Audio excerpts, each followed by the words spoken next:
El triunfo de los acontecimientos como preámbulo de una metáfora.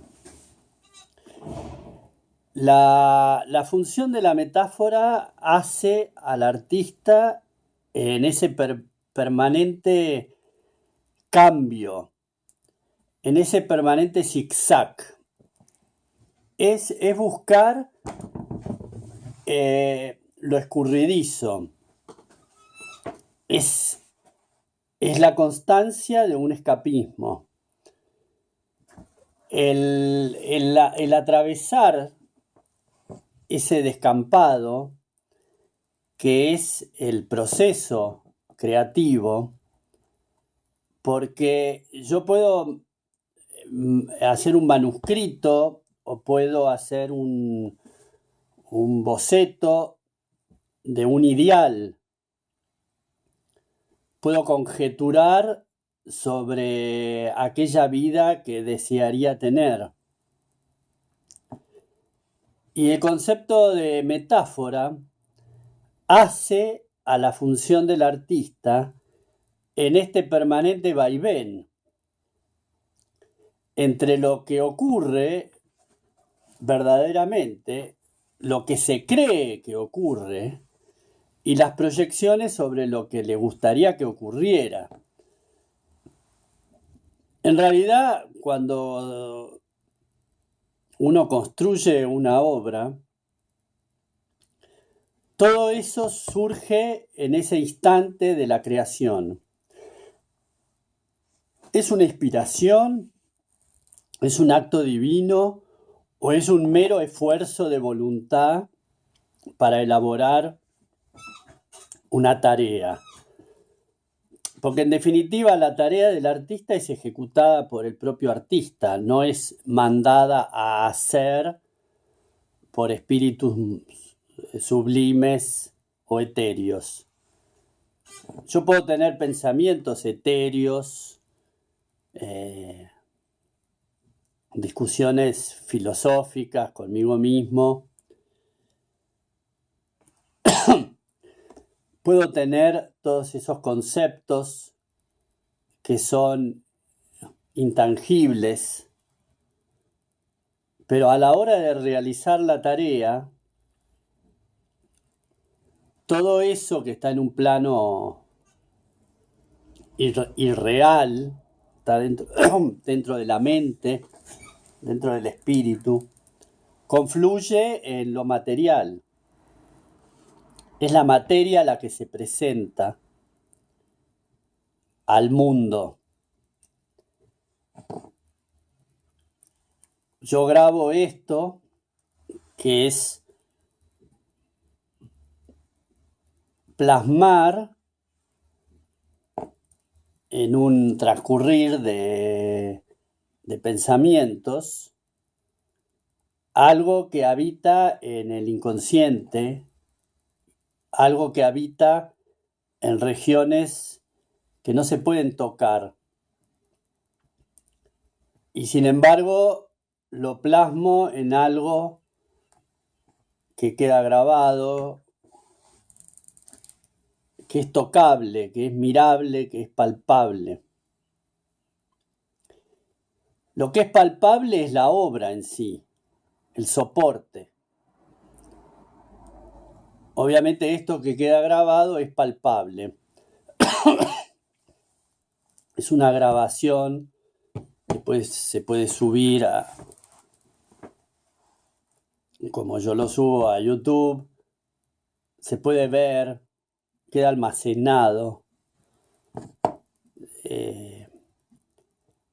Y entra en una conjunción de tiempo y espacio donde hay un contacto presente o futuro con otros. Pero en realidad lo que sostiene el soporte es lo invisible. ¿Cuál es la necesidad del artista de querer hacer visible lo invisible? ¿Es solo una necesidad de trascendencia, de llenar su ego, de ser visto por millones, de ser aclamado, de ser bancado económicamente? ¿O para mí es un modo de traer desde ese espacio atemporal a lo temporal? Es una traducción.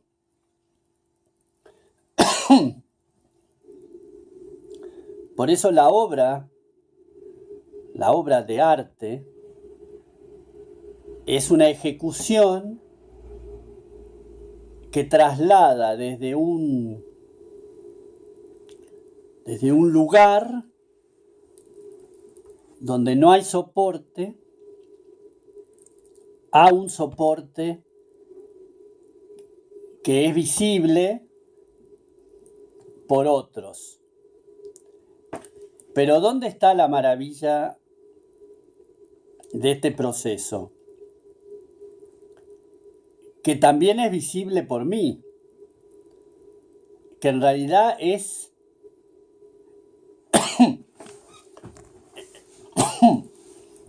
la pieza fundamental, porque yo puedo traducir aquello que me habita en una obra visible, que después sea vista o entendida por otros, también entra dentro del esquema de lo que sería el artista.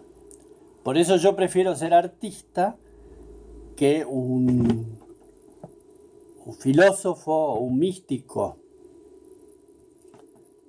Siendo místico solamente elaboraría todo eso y no buscaría la manera de plasmarlo como objeto visible o como objeto de deseo. Entonces, la obra en sí misma es deseada por otros. Obviamente que si alguien compra un cuadro es porque lo desea tenerlo, desea colgarlo en su casa. Ese deseo modifica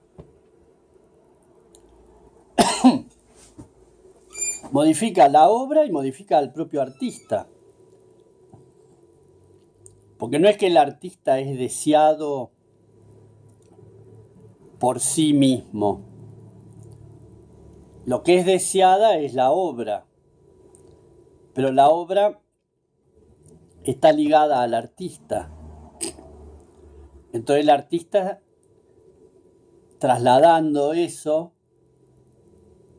puede sentirse que también es deseado. Ahora, lo contrario, que es no ser deseado, cuando en realidad sucede lo que me sucede a mí muchas veces, supongo que sucede a otros artistas, a mí sucede que hago una exposición y nadie quiere un cuadro, entonces uno siente que no es deseado. Pero ¿qué es lo que no es deseado? Justamente todo este bagaje que me habita. Ahora, ¿por qué la insistencia de trasladar lo que me habita hacia afuera? Es como meter a fuerza. Pero obviamente que el arte tiene un ímpetu de meter con fuerza. En las cavernas representaban a los animales que iban a cazar. como suponiendo que una vez representado en esa pared de la caverna, el animal se iba a dejar cazar más fácilmente. Ahora, es una intromisión en la vida de ese animal.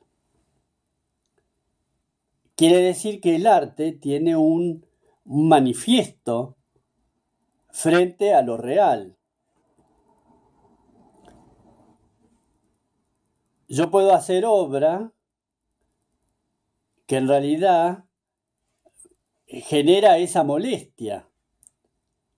Porque una vez que ese animal es pintado y representado en la caverna, pareciera que ya su destino está sellado. El animal debería de luchar contra su propia imagen que está representada en esa caverna por el cazador que la va a matar. Pero hay un concepto de invasión del otro. En ese caso concreto, el que pintaba en la caverna lo tenía que hacer para sobrevivir. Era una cuestión de poder alimentarse. Y que en realidad el artista también se hace esto para sobrevivir.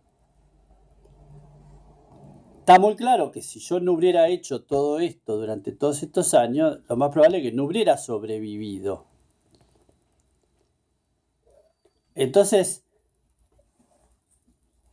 la manera de plasmar eso que sirve para mi propia supervivencia, también modifica el ambiente. Y el ambiente más cercano que a mí me puede rechazar como voluntad de invasión, no tiene ningún poder frente al artista que en algún punto,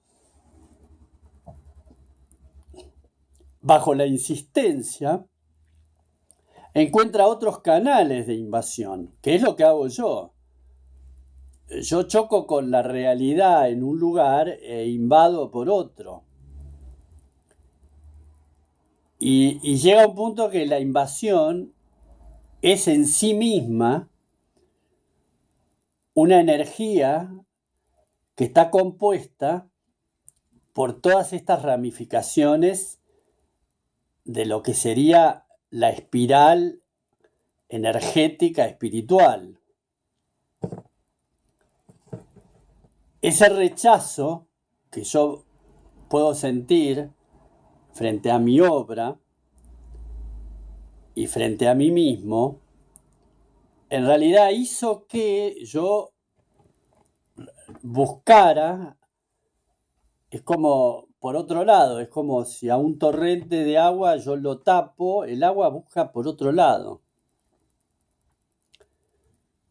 Y si vuelvo a tapar ese lugar